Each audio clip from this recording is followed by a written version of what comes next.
श्रोता बंधु भगवत गीता ज्ञान रे आपण को स्वागत। धूमेना ब्रियते बन्ही जथा दश मेलन च जथो लनावृत गर्भस्थता तेने दमावृतम। जेपरी धूम द्वारा बन्ही आवृत हो रही थाए, धूली द्वारा दर्पण अस्पष्ट हो जाए, जरायु द्वारा भ्रूण लुकायित होता है, सेहीपरि कामना द्वारा मनुष्यर ज्ञान आवृत होता है। श्रोता बंधु, ठीक भूल मध्य पार्थक्य निर्धारण करिवार ज्ञान शक्ति को विचारण कहुए। यही विचार शक्ति बुद्धि रे रही थाए, किंतु काम एपरि एक भयानक विरोधी तत्व जे ताहा बुद्धिर यही विचार शक्ति को आवृत कर दिए। श्रीकृष्ण यही सिद्धांत को वर्णना करने को तीनोटी स्तर उदाहरण देइछंती। अग्नि जहाँ आलोकर उस अटे धुआं द्वारा आवृत होता है। यही आंशिक अस्पष्टता सत्व गुणी कामना द्वारा स्पष्ट पतला मेघ सदृश अटे। दर्पणर स्वाभाविक गुण प्रतिबिंब सृष्टि करिबा, किंतु धूली द्वारा यह अस्पष्ट हो जाए। यही अर्ध स्वच्छता वृद्धि उपरे राजसिक कामनार प्रभाव सदृश अटे। भ्रूण जरायु द्वारा लुकायित हो रही थाए। यही पूर्ण लुकायित अवस्था तामसिक गुण द्वारा विचार शक्तिर पूर्ण विलप्ति अटे। यहीपरि भावरे आम कामनार स्तर अनुजाई आमे शुणिथिबा बा पढ़िथिबा आध्यात्मिक ज्ञान अच्छन्न हो जाए। यही प्रसंग रे गोटिए सुंदर आख्यान दृष्टांत दिया जाई पारे। जड़े व्यक्ति सांध्य भ्रमण करने को प्रतिदिन गोटिए जंगल पाखकू जाती। दिने संध्यारे से जंगल मध्य प्रवेश करने को इच्छा कले।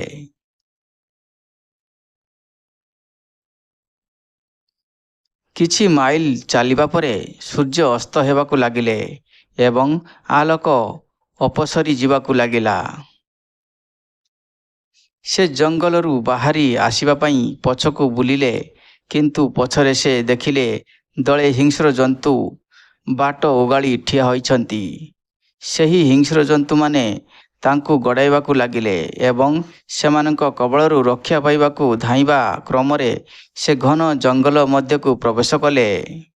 सम्मुखरे से देखिले गोटिए डाहाणी तांकू आलिंगन करिया पई बाह प्रसारित करी छिड़ा होइछि। ताठारू एवं हिंस्र जंतु मानक कबलरू रक्षा पाइबा पई से दिग परिवर्तन करी गोटिए पार्श्वरे धाइबाकू लागिले। सेतेबेलकू अंधार हो गलानी। रास्ताघाट भल भावरे देखी न पारिबा कारणरू से वृक्षर ओहल द्वारा आच्छादित गोटिए गर्भ मध्यकू खसी पड़िले। खसिबा समय रे तांकर पाद दुईटी वृक्ष ओहलरे छंदी होई गला। फलरे से मुंड तलकू गड़ उपरकू होई गर्भ मध्यरे झुली रहिले। किछि समय परे तांकर होश आसिबारू से देखिले तले गोटिए सर्प फणाटेकी तांकू दंशन करने अपेक्षा रही। यही समय दुईटी मूषा गोटिए धला एवं गोटिए कला आसी से जो लटारे झुलुथिले ताहाको काटिबा आरंभ करदेले। तांकर दुख को आहुरी बढ़ाइबाकू जाई किछि बिरुडी आसी तांको मुख को दंशन करिबारे लागिले। एहीपरि दयनीय अवस्थारे मध्य देखागला से व्यक्ति जनकर मुखरे स्मित हास्य लगी रही। दार्शनिक माने एकत्रित होई विचार करने को लगिले, एपरि एक शोचनीय परिस्थिति रे जड़े व्यक्ति हसी पारुछि किपरि। ऊपर को चाही से माने देखिले जे ऊपर गोटिए मोहुफेणा झुली रही एवं सेथिरु टपाटपा होई मोहु तांको मुहरे पड़ुछि। सेही मोहु टपाकू चाटी से जो आनंदरे विभोर होई जाउछंती, सेथिरे हिंस्र जंतु डाहाणी सर्प मूषा तथा बिरुड़ी आदि सबु भयग्र विस्मृति घटुछि। कहानीटीर नायक आमको ପାଗଳ ପ୍ରତୀତ ହୋଇପାରନ୍ତି, କିନ୍ତୁ ବାସ୍ତବରେ ଡାହାଣୀଟି କାମନା ବଶୀଭୂତ ସମସ୍ତ ପ୍ରାଣୀଙ୍କର ସ୍ଥିତି ଚିତ୍ରଣ କରିଥାଏ। ବ୍ୟକ୍ତି ଜଣକ ଯେଉଁ ଜଙ୍ଗଲରେ ବୁଲୁଥିଲେ ତାହା ଆମେ ବାସ କରୁଥିବା ଏହି ମାଇକ ସଂସାର ସଦୃଶ ଅଟେ, ଯେଉଁଠାରେ ପ୍ରତି ପଦକ୍ଷେପରେ ବିପଦ ଲାଗି ରହିଥାଏ। ଯେଉଁ ହିଂସ୍ର ପ୍ରାଣୀମାନେ ତାଙ୍କର ପଶ୍ଚାତ୍ ଭାବନ କରୁଥିଲେ ସେସବୁ ରୋଗ ବ୍ୟାଧି ଅଟନ୍ତି, ଯାହା ଜୀବନ କାଳ ମଧ୍ୟରେ ଆବିର୍ଭାବ ହୋଇ ମୃତ୍ୟୁ ପର୍ଯ୍ୟନ୍ତ ଆମକୁ କଷ୍ଟ ଦେଇଥାଏ। ଡାହାଣୀଟି ବାର୍ଦ୍ଧକ୍ୟର ପ୍ରତୀକ ଅଟେ, ଯିଏ ସମୟ ଆସିଲେ ଆମକୁ କଳାଗ୍ରତ କରିବାର ଅପେକ୍ଷାରେ ରହିଥାଏ। ଗର୍ଭର ନିମ୍ନ ଭାଗରେ ଅପେକ୍ଷାରତ ସର୍ପଟି ଅନିବାର୍ଯ୍ୟ ମୃତ୍ୟୁକୁ ସୂଚିତ କରିଥାଏ।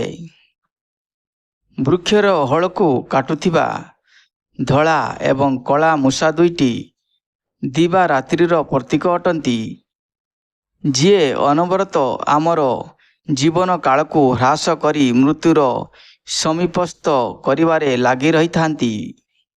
ମୁଖକୁ ଦଂଶନ କରୁଥିବା ବିରୁଡ଼ି ଆମ ମନରେ ଜାତ ହେଉଥିବା ଅସଂଖ୍ୟ କାମନା ସଦୃଶ ଅଟନ୍ତି। ଏହି କାମନା ସବୁ ମନକୁ ବିଚଳିତ କରିବା ସହିତ ଆମକୁ ଅନେକ ପ୍ରକାରରେ ନିର୍ଯାତିତ କରିଥାନ୍ତି। ମୋହ ଆମେ ସଂସାରରେ ଭୋଗ କରୁଥିବା ବିଷୟ ସୁଖକୁ ସୂଚିତ କରିଥାଏ, ଯାହା ଆମ ବୁଦ୍ଧିର ବିଚାରଣ ଶକ୍ତିକୁ ନଷ୍ଟ କରି ଦେଇଥାଏ। ସେଥିପାଇଁ ଆମେ ନିଜର ଶୋଚନୀୟ ପରିସ୍ଥିତି କଥା ଭୁଲି ଯାଇ ସାମୟିକ ଇନ୍ଦ୍ରିୟ ସୁଖକୁ ଉପଭୋଗ କରିବାରେ ବିନଗ୍ନ ରହିଥାଉ। ଭଗବାନ ଶ୍ରୀକୃଷ୍ଣ ସୂଚିତ କରୁଛନ୍ତି ଯେ ଏହିପରି ଆସକ୍ତିଯୁକ୍ତ କାମନା ଦ୍ୱାରା ଆମର ବିଚାରଣ ଶକ୍ତି ଆବୃତ ହୋଇଯାଏ। ଶ୍ରୋତାବନ୍ଧୁ, ଆମେ ଏହି ଶ୍ଲୋକରୁ କ'ଣ ଶିଖିଲେ? ଏ ଭୌତିକ ଜଗତରେ ହିଂସ୍ର ଜନ୍ତୁ ଭଳି, ଡାହାଣୀ ଭଳି, ବିରୁଡ଼ି ଭଳି, ମୂଷା ଭଳି ଆମକୁ କାମନା ରୂପରେ ଅନେକ ଶତ୍ରୁ ଆମକୁ ଆଘାତ କରୁଛନ୍ତି। ଭଗବାନ ଏଠାରେ କହୁଛନ୍ତି, ତୁମେ ଯେତେବେଳେ କାମନାକୁ ସଂଯତ କରିବ, କାମନାକୁ ମନ ଭିତରୁ ଦୂରେଇ ରଖିବ, ତାହେଲେ ତୁମ ଜୀବନରେ କୌଣସି ଜିନିଷରେ ଭୟ ରହିବ ନାହିଁ। ହିଂସ୍ର ଜନ୍ତୁ ଭଳି, ଡାହାଣୀ ଭଳି ଏବଂ ବିରୁଡ଼ି ଭଳି କୌଣସି ଶତ୍ରୁ ତୁମ ଜୀବନରେ ରହିବେ ନାହିଁ। ତେଣୁ ମନ ଭିତରୁ ଯଦି ମଇଳା ସଫା କରିବାର ଅଛି, ତାହେଲେ ଭଗବାନଙ୍କର ପ୍ରେମ ମଣିଷ ପାଇଁ ଆବଶ୍ୟକ ଅଟେ।